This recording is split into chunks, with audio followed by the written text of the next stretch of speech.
ભાવનગર જિલ્લાની શિહોર નગરપાલિકાનું ડમી કર્મચારીનું કૌભાંડ સામે આવ્યું છે। શિહોર નગરપાલિકામાં ચાલુ પગારે કર્મચારી સુરત સ્થાયી થઈ ગયો છે અને છેલ્લા 8 મહિનાથી મફતમાં પગાર મેળવી રહ્યો છે। જો કે તેના બદલે બીજી વ્યક્તિ નોકરી કરતી હતી, પરંતુ રજિસ્ટરમાં નામ તો સુરત રહેતા કર્મચારીનું ચાલતું હતું। શિહોર નગરપાલિકાના ડંકી વિભાગમાં કામ કરતા અરુણભાઈ 8 મહિનાથી સુરતમાં રહે છે અને પગાર શિહોર ડંકી વિભાગમાંથી મેળવી રહ્યા છે।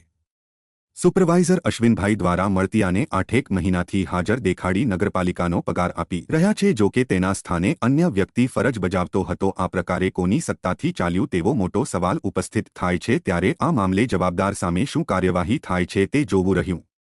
ચીફ ઓફિસર પણ છેલ્લા 2 મહિનાથી રજા ઉપર છે। નગરપાલિકામાં સાંભળવા વાળો કોઈ ધણી રહ્યો નથી। બોલો અશ્વિનભાઈ, આપણે આજે ભાઈ અરુણભાઈ 1 વર્ષથી નથી, ઈ બદલે તમે બીજાને રાખ્યો, કોને પૂછીને રાખ્યો? આ 1 વર્ષથી અરુણભાઈ નથી, આપણે બોલો આપણે અરુણભાઈ એમ નહીં, અરુણભાઈ નથી 1 વર્ષથી સ્વીકારો કે નથી સ્વીકારતા? તો કેટલા ટાઈમ થયો? તો કેટલો ટાઈમ થયો? હું લખેલું છે? ઈ ભાઈ પોતે અરુણભાઈને સ્પીકરમાં ફોન કરે અત્યારે કેટલા ટાઈમથી નથી, હમણાં ખબર ઉભા રહ્યો, તમારે ઈ જોઉં ને ખમો હવે અરુણભાઈ, તમે કેટલા ટાઈમથી નગરપાલિકામાં નથી આવતા? કેટલા? 8 મહિના? તો 8 મહિનાથી તમારી બદલે કોઈ નોકરી કરે છે કે તમે ના પાડી દીધી હું નહીં આવું?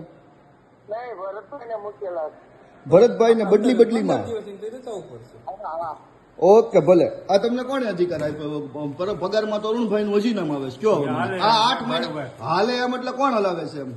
આ તમે કયો એમ બધું હાલશે? તો તમે કયો એમ જ ને, તો ભરતભાઈ ને તમને એને કોને પૂછીને એની બદલીમાં રાખ્યા? જે માણસ સુરત બેઠો છે એનો પગાર અહીં સાઈન થાય, એનો પગાર નીકળે છે બધે બધા એવી રીતના હાલે કરવું?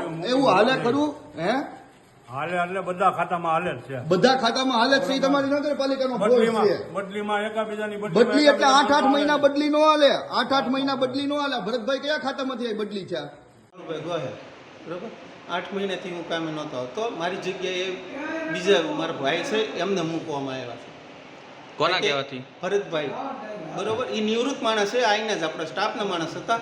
ત્યાં દેકારાના હિસાબે હું થયું કે હું અહીંયા રાજીનામું મૂકવા જ આવ્યો હતો, પણ કે 3 મહિના સુધી તું જો, પછી પાછું કે એવું લાગશે ને તો પાછું આપણે ચેન્જ કરી નાખશું। પણ એ લોકોએ બધું ત્યાં કમ્પ્લીટ જ હાલતું હતું અને મારે જે પગાર આવતો હતો એમાં 1 રૂપિયો મેં નથી રાખ્યો અને મેં મારા ભાઈને બધા આપી દીધા। શું લેવા કે ત્યાં બધું હંસવાઈ રહે અને અહીંયા ટોળું ન આવે પાણીનું। મેં કેટલા સમયથી નોકરી કરી પણ મેં હજી સુધી અહીંયા નથી આવવા દીધું પાણીનું પ્રોબ્લેમ કોઈ દિવસ। પગાર કોણ લેતું?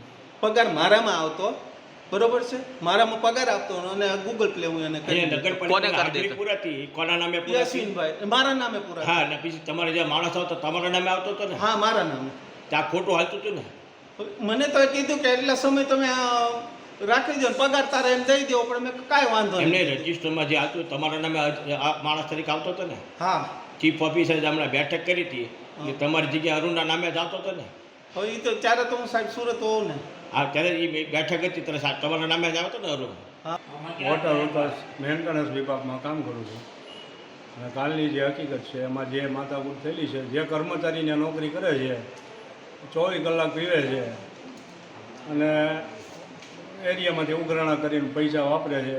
હવે એ જગ્યાએ જે અરુણ કાળુભાઈ હતા એ 6-7 મહિના તો એના મમ્મીની તબિયત બરાબર ન હોય, સુરત હોય, એની જગ્યાએ એના ભાઈને એણે મૂકેલા છે ને એ નોકરી કરે છે। એને અવારનવાર આ લોકોના ઘરના ત્રાસથી એણે છેલ્લે 5-6 દિવસથી નોકરી મૂકી દીધી છે અને છેલ્લા માથાકૂટ થાય એટલે એવું ચાલે ખરું સાહેબ? કોઈની બદલે કોઈ નોકરી કરી? હવે સાહેબ અરે વાત કરેલી જે તે વખતે આપણે હતા સાહેબ, એની ક્યાં સાહેબ હતા?